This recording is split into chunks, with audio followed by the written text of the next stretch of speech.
We need your help, Starfox.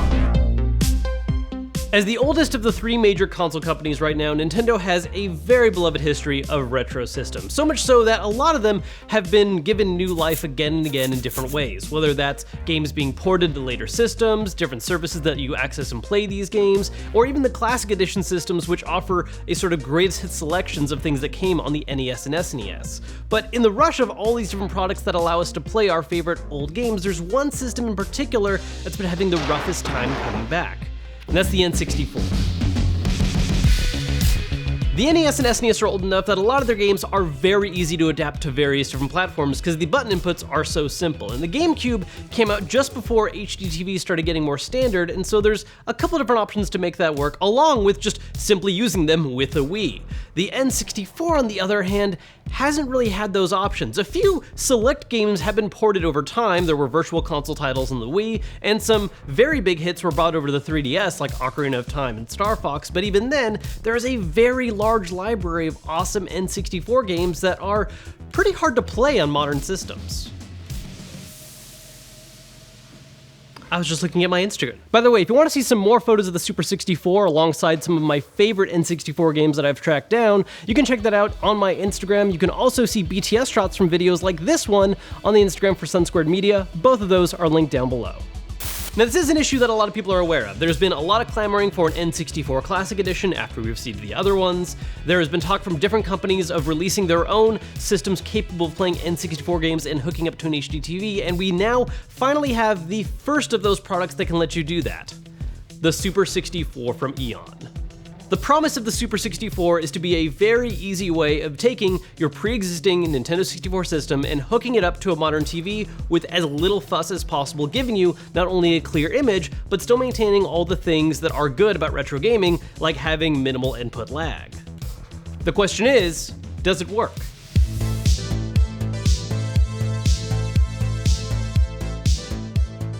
Now, if you haven't heard of Eon before, this is actually their second, kind of third product they've released. Their first project was a similar adapter called the GCHD, which came in two different versions. This is the Mark II one right here.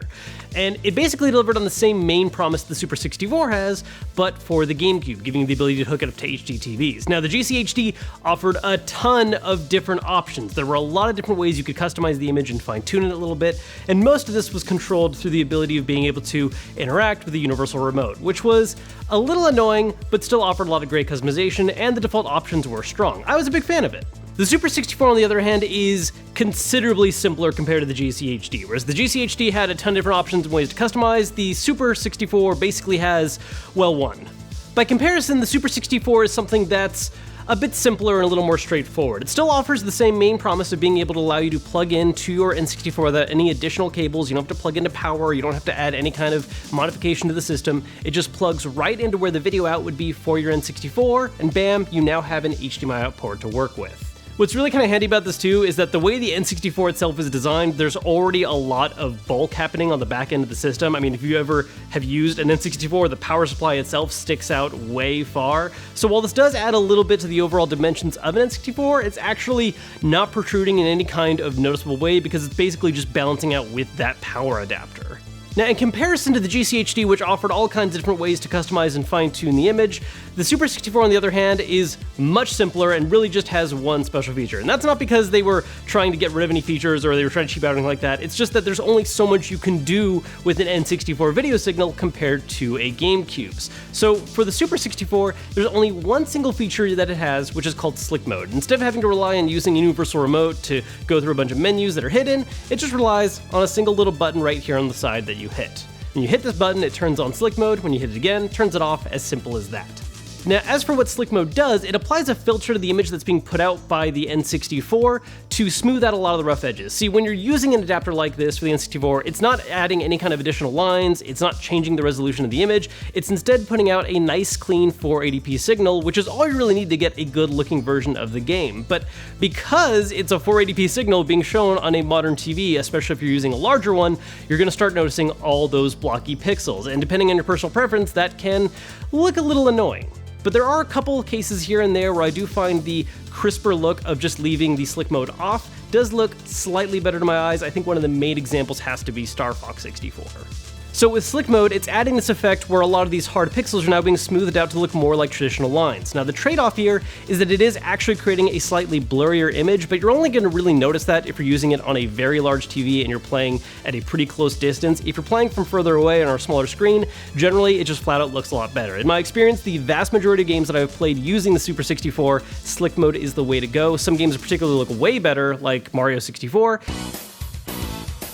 There is an obsession with trying to recapture the nostalgia we had for old systems we grew up with, and there's a lot of different ways people have found to tap into that. Now, as far as official channels go, things that say Nintendo has done firsthand, it's usually things like making games available on later systems, whether that's a port, or even like what they're doing with the NES Online on the Switch, where there's a library of old school games you can play. And then there's even, of course, the classic systems, where they kind of put a greatest hits compilation of games from those titles on a standalone little system, which is great if the games you grew up and love are on those systems. Great, easy option. But if there's some game you love that was a weird kind of side game that not everyone really knows about or wasn't a huge popular hit, chances are you're not getting a lot of opportunities to play that again. And when talking about the N64, which is kind of the focus of this video, you know, there's a lot of love for that system, and everyone was so happy when we got the NES and SNES Classic, so, you know, fingers crossed, Nintendo's gonna bring an N64 Classic next.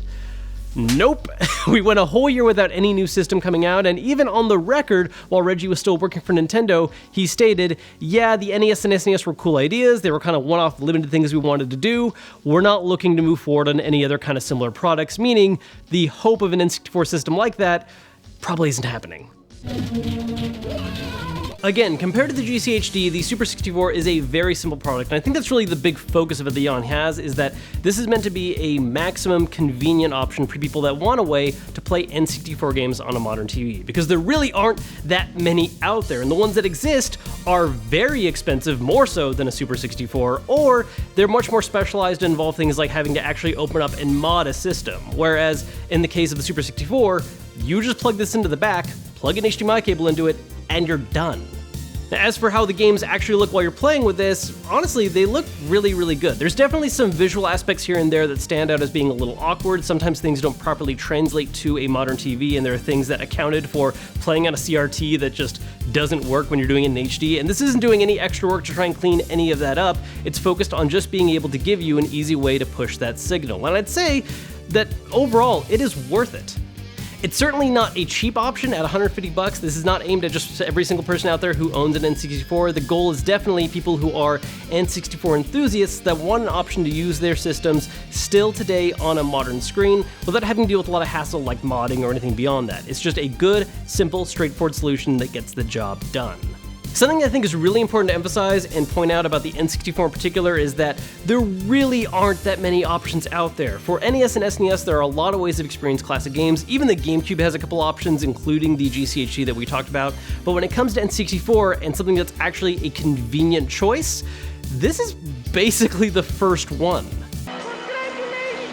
So that's where the option of third parties and more enthusiast kind of stuff comes in. And yes, of course, there's always the option of just straight up emulating things on your computer or some kind of dedicated emulation device, but there's always the argument of whether or not that's entirely legal and how much that actually recreates the spirit of the thing. Look, there's plenty of games that you can emulate. I did it myself growing up, but there's something different about actually playing with an SNES controller on an actual SNES, recapturing those systems that you played on the proper way and using game carts you grew up with to continue those same save files. And that's where some of these other options like the Super 64 come in.